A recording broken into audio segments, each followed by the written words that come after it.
Welcome to back my channel. आप देख रहे हैं आनंद स्टडी सेंटर। अगर चैनल पे पहला बार नए चैनल को सब्सक्राइब कीजिएगा और वीडियो को लाइक कीजिए और अपना तमाम दोस्तों के पास शेयर कीजिए। आप तो क्लास के बारे में थीम के बारे में देख ही लोगे। तो मैं इस सेट को कराने वाला हूँ और मैं इस सेट को इतना बारीकी से मैं आपको बताऊँगा, वन प्रॉब्लम भी नहीं छोड़ूंगा। ठीक है, तो केवल आपको क्या करना है, वीडियो को लास्ट तक देखना है। ठीक है, तो चलिए वीडियो को स्टार्ट करते हैं। वीडियो को स्टार्ट करने से पहले मैं आपको बता दूं कि जो आपका जैक जो एग्ज़ाम लेगा वो आपका कुछ सेट प्रोवाइड करा रखा है। ठीक है, आपको कुछ सेट प्रोवाइड करा रखा है, तो हम इसको बारीकी से समझेंगे। तो इसको टाइम टेबल थोड़ा सा समझ लेते हैं। ठीक है, तो इसका टाइम क्या बोलता है, हम आज आप लोग को कराएंगे ये मॉडल सेट विज्ञान का। ठीक है, और ये है कक्षा 10th का। ठीक है, मैं आपको गांधी क्लास 11th का भी साइंस करा दे सकता हूँ। ठीक है, और इसका समय हो आपका 1 घंटा 30 मिनट, कहने का मतलब आपको 1.5 घंटा मिलेगा। और जो पूरा टोटल स्कोर रहेगा वो कितना का 40, टोटल कितना का रहेगा आपका 40 करेगा। ठीक है ना, चलिए चलिए स्टार्ट करते हैं। यहाँ पे कुछ दिया हुआ बात है कि सभी प्रश्न उत्तर अनिवार्य है। सभी प्रश्नों के उत्तर आपको जब एग्जाम होने बैठेगा तब आपको क्या करना है, सभी प्रश्न को उत्तर अनिवार्य देना है, या गलत हो या सही हो लेकिन देना है। यहाँ कुल प्रश्न बोलता है मेरा 40 होगा, कुल प्रश्न कितना होगा मेरा 40। अब जब इस मेन बात को, सॉरी,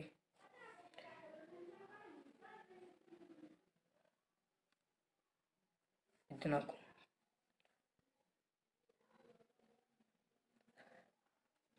जो आपका सभी प्रश्न रहेगा वो आपको उत्तर देना ही अनिवार्य है। ठीक है, अब कुल प्रश्न आपका 40 रहेगा, टोटल मार्क्स कितना रहेगा आपका 40। ठीक है, अब प्रत्येक प्रश्न एक अंक का, कहने का मतलब आप एक का उत्तर दीजिएगा तो आपको 1 अंक मिलेगा। ठीक है, 1 अंक मिलेगा। ठीक है, अब प्रत्येक प्रश्न के 4 विकल्प, 4 ऑप्शन देगा, जिससे आप लोग मल्टीप्लाई चॉइस क्वेश्चन बोलते हैं, एमसीक्यू क्वेश्चन बोलते हैं ना जी। चलिए ठीक है, अब सही विकल्प का चयन कीजिए। आपको मैं अगर एमसीक्यू,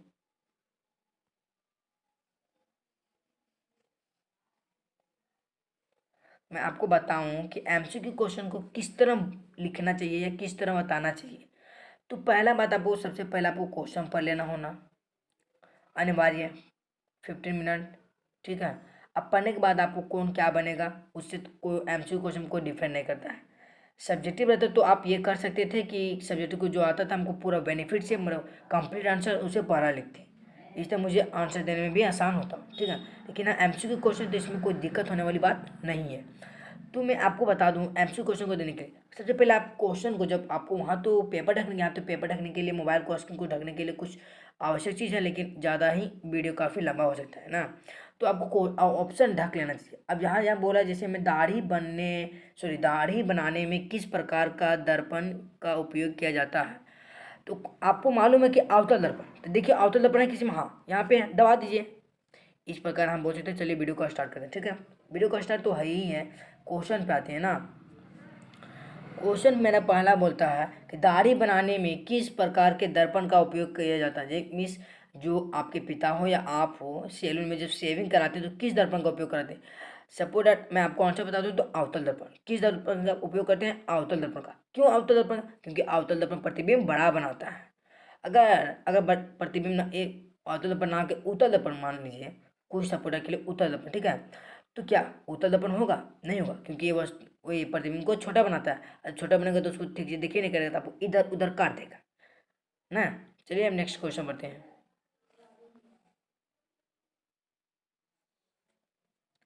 क्वेश्चन नंबर 2 बोलता है कि गोलीय दर्पण में फोकस दूरी के वक्रता त्रिज्या के बीच संबंध।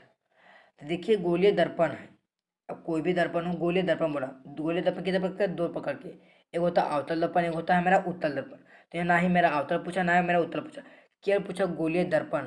क्या पूछा, केवल पूछा मेरा जो गोलीय दर्पण केवल पूछा, ब्लू पेन लेना अच्छा होगा, गोलीय दर्पण पूछा है, रेड ही ठीक रहेगा।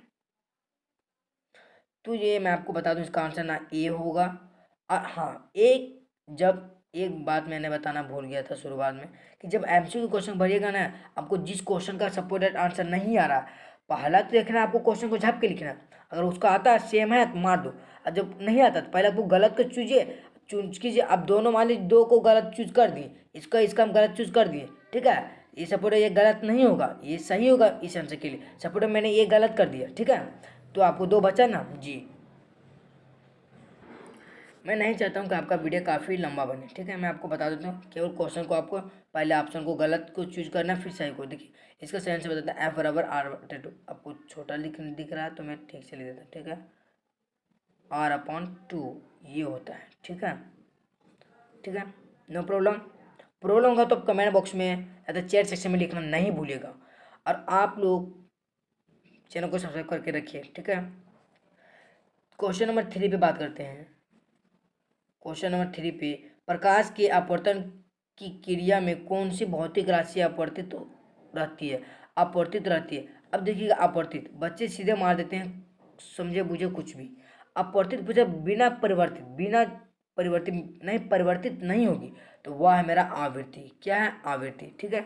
नेक्स्ट क्वेश्चन बोलता है क्वेश्चन नंबर 4, देखिए कि अवतल दर्पण के परावर्तन के बाद किरण किस बिंदु से होकर गुजरेगी? देखिए मैं आपको अवतल दर्पण छाप के बताता हूँ, ठीक है। बच्चे बहुत कंफ्यूज करते हैं अवतल दर्पण में, मैं देखता हूँ ना, ठीक है। देख लीजिए अवतल दर्पण, ठीक है। यहाँ मेरा पी होता है, जब वस्तु मान लीजिए कहीं रखा हो, तो ये मान लीजिए यहाँ पे रखा हो, ठीक है। ये जब रहते हैं तो आप देखते हैं ऐप से होके जाता है, ऐप से, तो मेरा कहाँ मिला? ऐप पे ना, वही बात बोला, तो हम किसको मारेंगे? बी को, सॉरी एफ को मारेंगे, ठीक है। अब आते हैं क्वेश्चन नंबर 5 पर, इसको सेट कर देते थोड़ा सा जूम करके, ठीक है। क्वेश्चन नंबर 5 बोलता है मेरा, किस दर्पण से वस्तु को कहीं भी रखे, कहीं भी रखने से वस्तु के बराबर आकार का सीधा प्रतिबिंब बनाता हो तो दर्पण होगा? कि उत्तल दर्पण में तो आप दो केस बनता है, अवतल दर्पण में 6 केस, ये तो आप जानते हैं। लेकिन समतल उत्तर कभी नहीं होगा, गलत। ये भी गलत, ये भी गलत। कौन बचा? समतल, समतल सही है, ठीक है।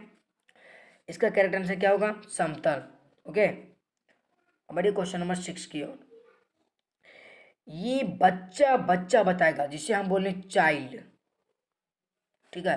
ये मेरा चाइल्ड जवाब देगा, तो आपको भी देना अनिवार्य है, ठीक है। देखिए क्वेश्चन बोला है 6 नंबर, प्रकाश के अपवर्तन के कितने नियम हैं? प्रकाश के अपवर्तन के कितने नियम हैं? तो देखिए आपको प्रकाश का अपवर्तन पूछे या परावर्तन पूछे, मैं बता रहा हूँ आपको, उसको समझने का प्रयास कीजिए। लेक्चर तो मुझे बताने के लिए मैं आंसर को टिक कर देता, आगे बढ़ जाता, लेकिन आपको समझना है, मुझे रटाना नहीं है। मैं कहीं भी किसी बच्चा को रटाता नहीं हूँ, समझाता हूँ, ठीक है।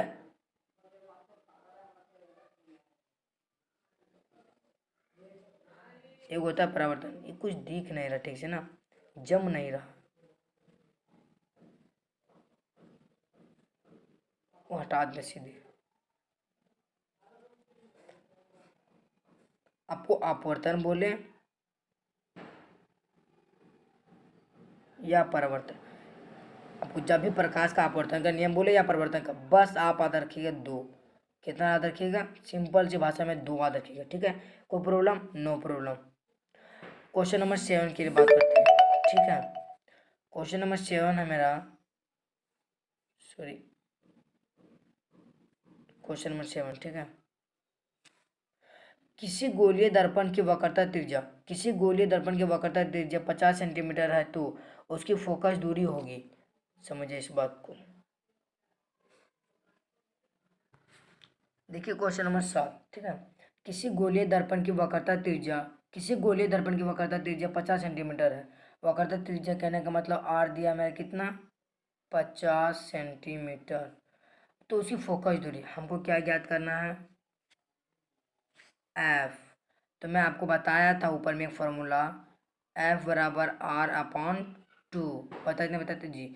तो जब आर आपका 50 है, अब ये 2 है, इसे डिविजन किए तो कितना आएगा? 25 आएगा।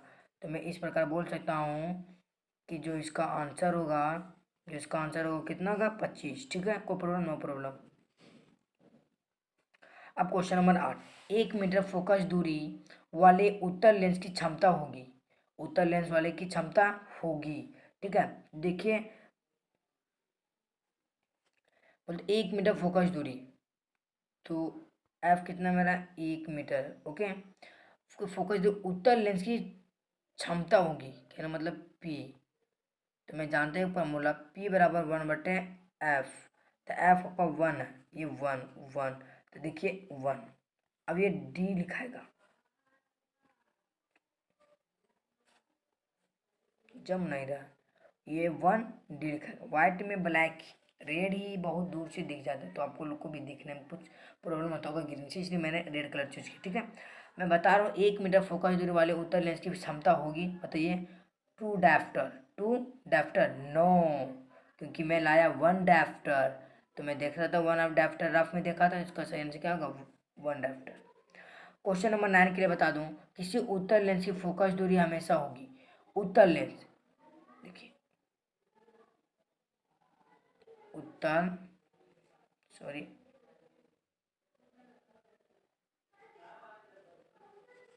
ये होता आउट।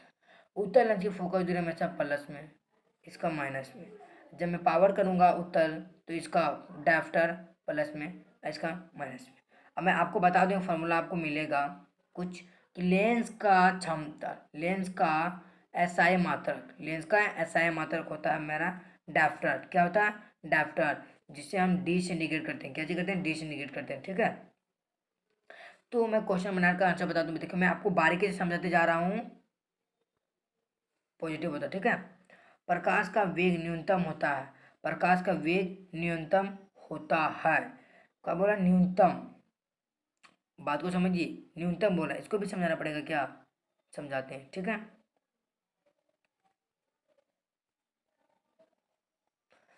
प्रकाश का वेग न्यूनतम होता है निर्वात में नहीं, सॉरी, निर्वात में नो, जल में, वायु में नो, कांच में नो, तो बची क्या? जल में। 4D क्षमता वाले अवतल लेंस की फोकस दूरी होगी। देखिए वीडियो काफ़ी लंबा बना, मैं आपको आंसर बताता हूँ। ठीक है, लोग को अच्छा भी नहीं लगता, बोरिंग लगता होगा, इसलिए मैं आपको आंसर बता दे रहा हूँ। इस टाइप का क्वेश्चन मैं बता चुका हूँ, इसलिए नहीं बता रहा हूँ। ठीक है, 25 सेंटीमीटर, कितना सेंटीमीटर? 25 सेंटीमीटर। अब क्वेश्चन नंबर 12 है, किसी उत्तल लेंस का फोकस अंतर 25 सेंटीमीटर है, तो उसकी क्षमता होगी, फोकस अंतर क्षमता होगी 2D। कितना? 2D। ठीक है, क्वेश्चन नंबर 13, प्रकाश का वेग सर्वाधिक होता है, प्रकाश का वेग सर्वाधिक होता है निर्वात में, वहाँ न्यूनतम पूछा था। दिए गए प्रक्रम में कौन ऊष्मा क्षेपी है? दिए गए प्रक्रम में कौन ऊष्मा क्षेपी है? इसका आपका केमिस्ट्री, केमिस्ट्री का चैप्टर नंबर 1 में आपका आंसर मिल जाएगा। पढ़िए, बुक को रीडिंग कीजिए बारीकी से, तभी कहने का मतलब बड़ा चीज़ पढ़िएगा तभी छोटा चीज़ बन पाएगा, नहीं छोटा चीज़ पढ़िएगा तो बड़ा चीज़ भूल जाइएगा, इसलिए चैप्टर को बारीकी से पढ़िए। तो इसका सही आंसर होगा 100। क्वेश्चन नंबर 15, वाह, कुरकुरे ना, चिप्स के पैकेट विकृत गंधिता से बचने के लिए कौन सी गैस डाली जाती है? तो मैं आपको बता दूं, नाइट्रोजन को, नाइट्रोजन गैस चिप्स के पैकेट में, कोई चिप्स हो या ज़रूरत नहीं है, आपका ये कुरकुरे हो सकता है, क्रेजी हो सकता है, पबजी कुरकुरे हो सकता है, आप जो भी कुरकुरे लीजिए, आपको जो भी पसंद हो ना। ठीक है, तो इसका सही आंसर क्या बताएं आप लोग को? नाइट्रोजन। ठीक है, क्वेश्चन नंबर 16, जंग लगना किस प्रकार की अभिक्रिया है? जंग लगना किस प्रकार की अभिक्रिया, ये क्वेश्चन को थोड़ा सा ट्विस्ट किया, आप लोग मत ट्विस्ट हो जाएगा, इसका संयोजन अभिक्रिया का होता है। ठीक है, दिए गए अभिक्रिया में किस पदार्थ का उपचयन हो रहा है? देखिए उपचयन अभिक्रिया आपको मालूम होगा, नहीं पढ़ेंगे तो बुक रीडिंग कर लीजिए, बताने का काफ़ी वीडियो देख लीजिए, यहाँ पे काफ़ी लंबा बन रहा है, टाइम देखिए ना जी। तो मैं आपको बता देता हूँ क्या उपचयित हो रहा है। बी सी, देखिए सी था, यहाँ सी हो गया, उपचयित हुआ ना सी।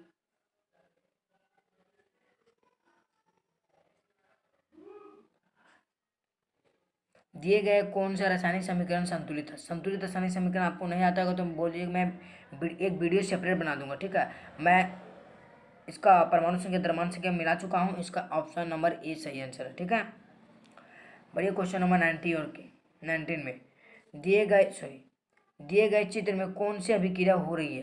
दिए गए चित्र में कौन सी अभिक्रिया हो रही है? आप ध्यान से समझिए।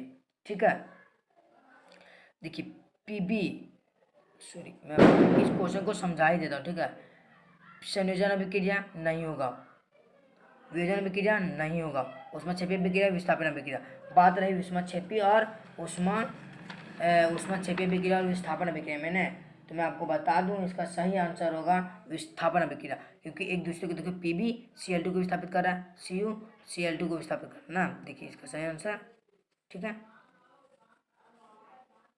20, दिए गए पदार्थ में कौन गंधीय सूचक की तरह व्यवहार रखता है। दिए गए पदार्थ में, देखिए पदार्थ है, हल्दी पदार्थ है, लिटमस पदार्थ है, चाइनरोज पदार्थ है। इसका सही आंसर क्या होगा, प्याज। सब पदार्थी है तो इसका सही आंसर क्या होगा, करेक्ट आंसर प्याज होगा।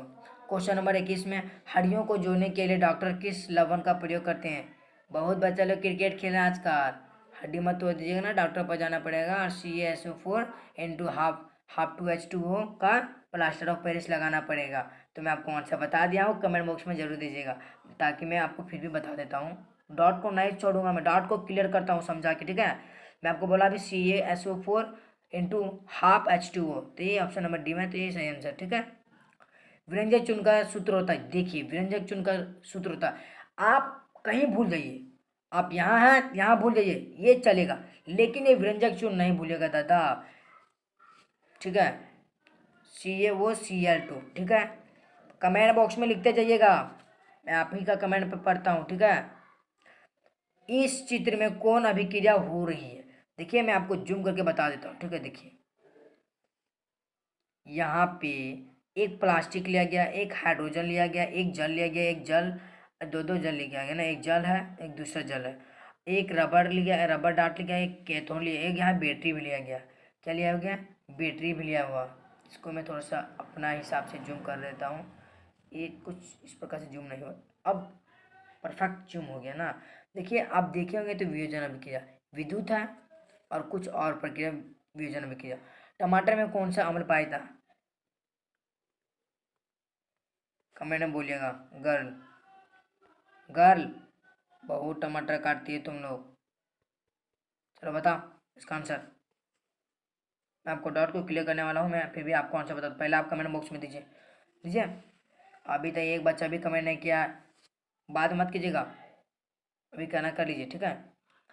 तो इसमें होता है ऑक्सेलिक अम्ल, ठीक है। क्वेश्चन नंबर 25 में आता है, ठीक है। तनुकरण प्रक्रिया में होता है, तनुकरण मतलब इसमें घटता है, क्या होता है, घटता है। तो मैं आपको बता दूं सांद्रता घटता है, नहीं पढ़े हो तो इसके लिए मैं भी एक सेपरेट वीडियो बना दूंगा, तो इसका आप आंसर जान लीजिए। जो लॉन्ग लॉन्ग टाइम समझाने में लगता है उसको मैं समझा नहीं रहा हूँ, ठीक है। इसका सही आंसर होगा सी, ऑप्शन नंबर सी। निम्नलिखित में कौन प्रकाशीय योजन का उदाहरण है। कौन क्वेश्चन की बात कर रहा हूँ मैंने, कुछ बच्चा को कुछ भी नहीं पता, इसलिए मैं क्वेश्चन को अब रेड मार्क करूंगा, ठीक है।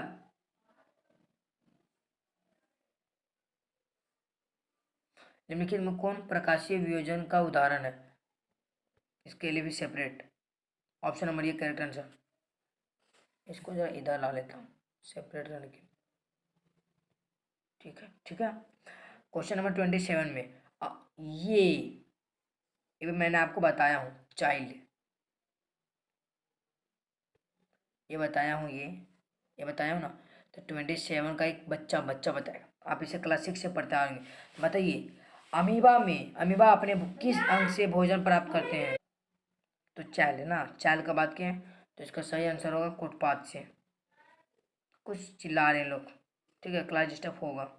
पाचन प्रक्रिया में वसा का अम्लीकृत कौन करता है, पाचन क्रिया में अम्लीकृत करता कौन है, पित्त। निम्नलिखित में किस जीव में स्वपोषी पोषण होता है, आम में जो स्वयं भोजन बनाता है, ठीक है। मानव हृदय में कितने कोष्ठक होते हैं, इसका सही आंसर होगा कितना, सॉरी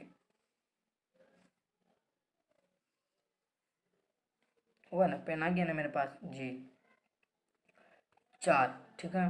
श्वसन वर्णक किसे कहते हैं, क्लोरोफिल को। समझाने का टाइम नहीं बचा हुआ है, वीडियो काफ़ी लंबा हो रहा है। उत्सर्जन तंत्र की क्रियात्मक इकाई क्या है, उत्सर्जन तंत्र की वृकाणु। कुछ बच्चे क्या करते हैं, देखिए फिर समझाने लगता हूँ मैं। वृक है तो कहते हैं, हाँ चलो आध हो गया, वृक आध हो गया, वी से होगा इसका आंसर 32 का वी। क्या आपको मालूम है यही क्वेश्चन आएगा एग्जाम में, सो इसलिए रटना बंद कीजिए, रटना बंद कीजिए और दिमाग को ट्रेन करना सीखिए, ट्रेन, ठीक है। वृकाणु अल्बर्ट आइंस्टाइन बनने से प्रयास मत कीजिएगा, दिमाग खा जाएगा। वृक्क की क्रियाशीलता कम होने पर रक्त को शरीर से बाहर निकालकर छानने की क्रिया क्या है, छानने की क्रिया क्या है, अपोहन, ठीक है, अपोहन। क्वेश्चन नंबर 34 है, जनन की मूल घटना क्या है। देखिए, डीएनए की प्रतिकृति बनाना। अब यहाँ डीएनए, मैं आपको इसके बारे में कुछ बता देता हूँ, ठीक है। डीएनए डेडी नौलाद औलाद, ये तो मजाक करने का बात है, डेडी और नौलाद औलाद नहीं होता है। इसका सही आंसर डीऑक्सीराइबो न्यूक्लिक अम्ल, डीऑक्सीराइबो न्यूक्लिक अम्ल, ठीक है। इसका फुल फॉर्म डीएनए 0.2 हर वस्तु से मिलता जुलता, और ये 90% मिलता है, हर मनुष्य में 90% मिलता है, और ये 10% नहीं मिलता। 10% क्यों नहीं बनता, देखिए वीडियो काफ़ी लंबा बन रहा है, मैं आपको सेपरेट वीडियो बना दूंगा। आप कमेंट बॉक्स में लिखना मत भूलिएगा, ठीक है। आपको इसका आंसर बता दिया ना, क्वेश्चन नंबर 34 का डीएनए, ठीक है। अब दिया गया चित्र किस प्रकार का जनन को दर्शाता है। देखिए, क्वेश्चन नंबर 35 बोलता है दिए गए चित्र में किस प्रकार की जनन को दर्शाता है। देखिए, ठीक है, जूम करके आपको दिखाता हूँ ये चित्र, कोई इतना बारीकी से कोई नहीं बताएंगे, इसलिए मैं बारीकी से बता दूँ। देखिए, देख रहे हैं ये किसका है पता है आपको, शायद इसका मैं भी कुछ नाम भूल रहा हूँ, शायद प्ले से कुछ है इसका नाम, देख लीजिएगा। मैं आपको इतना बता देता हूँ, बायोलॉजी का चैप्टर नंबर 8 का है, ठीक है। आपको ये भी बता दिया। आखिरकार मैं इसका आपका आंसर बता ही देता हूँ, कमेंट वमेंट के चक्कर में मत रहिएगा, फैरा पड़ दीजिए, एग्जाम है। बहुखंडन ना, बहुखंडन, इसका सही आंसर क्या होगा, बहुखंडन। अब देखिए इसका क्वेश्चन नंबर 36 में, नर युग्मक तथा मादा युग्मक के संलयन को क्या कहते हैं। ठीक है, मैं आपको यहाँ पे कुछ यहाँ पे फिगर आपको दिखेगा, ठीक है, मैं आपको बता देता हूँ। आपका बुक से फोटो इसकी करो करके मैं इसमें आपको दिखाऊंगा, शो कराऊंगा, ठीक है। निषेचन इसका सही आंसर को। लड़कों में यौनारंभ के लक्षणों का नियंत्रण कौन हार्मोन करता है। ये सब हार्मोन आपको दिया गया है क्वेश्चन नंबर 37 का। I am talking to question number 37, इसका सही आंसर होगा टेस्टोस्टेरोन, ठीक है। क्वेश्चन नंबर 38, सौर स्थिरांक का मान क्या है। 1.4 किलोवाट प्रति मीटर स्क्वायर। ऑप्शन नंबर ये सही इसका लग रहा है, अब देख लीजिएगा थोड़ा सा कहीं से, लेकिन मैं इतना जानता हूँ सौर स्थिरांक का मान यही होता है, ऑप्शन ये ही, ठीक है। इसमें कुछ डाउट है, डाउट को क्लियर करने के लिए आपको कमेंट में छोड़ रहा हूँ, शायद मुझसे क्लियर नहीं हो रहा तो मैं कहीं कभी भी आपको बता दूंगा, ठीक है। लेकिन मुझे 100% गारंटी देता हूँ, आप 100% गारंटी पर आ गए, क्योंकि मुझे याद हो गया इसका, सॉरी, इसका सही आंसर 100% गारंटी देता हूँ मैंने, इसका सही आंसर यही होगा, ठीक है। 39, जैव गैस का मुख्य घटक क्या है। जैव गैस का मुख्य घटक क्या है, जैव गैस का मुख्य घटक क्या है। देखिए, इसमें आपका नाइट्रोजन हो सकता है, नाइट्रोजन हो सकता है, ठीक है, हो भी होगा। देखिए 3 क्वेश्चन में डाउट हो रहा है ना। महासागरीय तापीय ऊर्जा प्राप्त करने के लिए महासागर के पृष्ठ के जल का ताप और 2 मीटर की गहराई के जल के ताप में कितना का अंतर होना चाहिए। 20 डिग्री सेल्सियस का, कितना का, 20 डिग्री सेल्सियस का। और क्वेश्चन दिया क्या, अब नहीं लग रहा है। मैं आपको लगभग सारा समझा रखा हूँ, आपको कहीं पे प्रॉब्लम होगा तो आप मुझे कमेंट में बोल दीजिएगा। देखिए कितना दिया, हाँ देखिए हम लोग पागल हैं, 40 प्रश्न ही देने बोला तो 40 प्रश्न देगा, 40 प्रश्न का आंसर देख रखा हूँ। आपको कहीं पे प्रॉब्लम होगा तो कमेंट बॉक्स में बोल दीजिएगा, मैं वीडियो को फिर से रिपीटेशन करके बनाऊँगा फिर से। Okay, thanks for watching video, मिलते हैं नेक्स्ट वीडियो में, ठीक है।